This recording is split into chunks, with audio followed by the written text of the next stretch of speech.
Finally বন্ধুসকল আজি দিনটোতে গোটৰ মহিলাসকলৰ কাৰণে অসম চৰকাৰৰ ফালৰ পৰা আহি পৰিছে এটা ভাল খবৰ। তো বন্ধুসকল বৰ্তমান যোনটো নেকি ভাল খবৰ আহি পৰিছে, তো আপোনাৰ যিসকল মহিলা আপোনালোকে মহিলা উদ্যমিতা আঁচনি 10,000 টকা আপোনালোকে লাভ কৰিব। তো বৰ্তমান চৰকাৰৰ ফালৰ পৰা সেই লিষ্টটো মুকলি কৰিছে।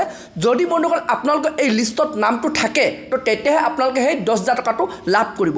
তো বৰ্তমান যোনটো নেকি মুখ্যমন্ত্ৰী ডাঙৰীয়াই ঘোষণা কৰিছে, তো বন্ধুসকল আপোনালোকৰ এই লিষ্টত নামটো থাকিবই লাগিব। যিসকল মহিলাও সেই লিষ্টত নামটো থাকিব, তো তেতিয়াহে আপোনালোকে সেই গোটৰ 10,000 টকা লাভ কৰিব। তো বন্ধুসকল আপোনালোকক মই যোনটো নেকি বৰ্তমান লিষ্ট মুকলি কৰা হৈছে, তো বন্ধুসকল আপোনালোকক মই সবিশেষ জনাম যে আপুনি সেই লিষ্টখন কেনেধৰণে চেক কৰিব যে আপোনাৰ তাত সেই নামটো আছেনে নাই, আপুনি সেই টকাটো লাভ কৰিবনে নাই। তো সেইটো কাৰণে আপোনালোকে ভিডিঅ'টো একেবাৰে স্কিপ নকৰাকৈ আপোনালোকে চাই থাকিব। আৰু লগতে যদি আপোনালোকে মোৰ চেনেলটোত নতুনকৈ ভিজিট কৰিছে, চেনেলটো লাইক এটা কৰিব, পাৰিলে ছাবস্ক্ৰাইব কৰিব। যেতিয়া এনেধৰণৰ খবৰবোৰ আহি থাকে, তো প্ৰথমেই আপোনালোকে সেই ভিডিঅ'টো লাভ কৰিব পাৰিব। তো বলক বন্ধুসকল আপোনালোকক মই এতিয়া দেখুৱাই আছোঁ আপোনালোকে কেনেধৰণে চেক কৰিব পাৰিব যে আপুনি সেই টকাটো লাভ কৰিবনে নাই। তো বলক এতিয়া আপোনালোকক মই দেখুৱাই আছোঁ। তো প্ৰথমে বন্ধুসকল আপোনালোকে এই ৱেবছাইটটোত আহিব লাগিব। মোৰ তলত ডিছক্ৰিপশ্যনত মই লিংকটো দিয়া আছে, তো তাত ক্লিক কৰি আপোনালোকে এই ৱেবছাইটটোত আহিব পাৰিব। তো বন্ধুসকল আপোনালোকে এই ৱেবছাইটটো অ'পেন কৰাৰ পাছত আপোনালোকে দেখিব ওপৰত 3টা আপোনালোকে ডট দেখিবলৈ পাব। তো আপোনালোকে এই 3 ডটত ক্লিক কৰিব। তো ইয়াত ক্লিক কৰাৰ লগত আপোনালোকে ইয়াত 4টা অপশ্যন শ্ব' কৰিব। ইয়াৰ ভিতৰত আপোনালোকক ছেকেণ্ড অপশ্যনত থকা এনালাইটিক এই অপশ্যনটোত আপোনালোকে ক্লিক কৰিব।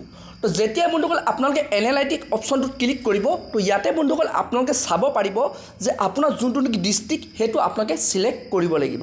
তো বন্ধুসকল মই এতিয়া যিকোনো এটা ডিষ্ট্ৰিক্ট চিলেক্ট কৰি লৈছোঁ। তো বন্ধুসকল আপোনালোকে যেতিয়া ডিষ্ট্ৰিক্টটো চিলেক্ট কৰিব, তো আপোনালোকে ইয়াতে দেখিছে আপোনালোকৰ ডিষ্ট্ৰিক্টত ব্লক কেইটা আছে, তো আপোনালোকে ইয়াত শ্ব' কৰিব।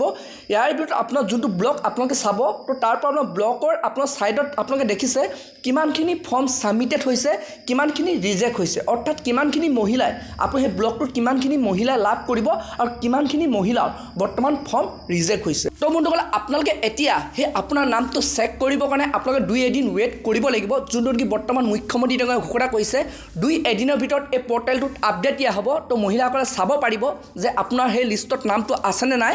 আৰু যদি আপোনালোকে অফলাইন চাব বিচাৰে, তো আপোনালোকে অফলাইনো চাব পাৰিব। তো যদি আপোনালোকে অফলাইন চাব বিচাৰে, আপোনালোক গোটৰ হেড গৰাকীলৈ আপোনালোকে সেই লিষ্টসমূহ প্ৰেৰণ কৰিব। তো তাৰ পৰা আপোনালোকে অফলাইন চেক কৰিব পাৰিব। আৰু যদি আপোনালোকে অনলাইন আপোনালোকে চাব বিচাৰে, তো আপোনালোকে ইয়াত এনেধৰণে আপোনালোকে চেক কৰি থাকিব। তো যেতিয়া আপডেট আহে, তো বন্ধুসকল আপোনালোকে এনেধৰণে চেক কৰাৰ পাছতে আপুনি সেই লিষ্টখন আপোনাৰ নামটো চাব পাৰিব।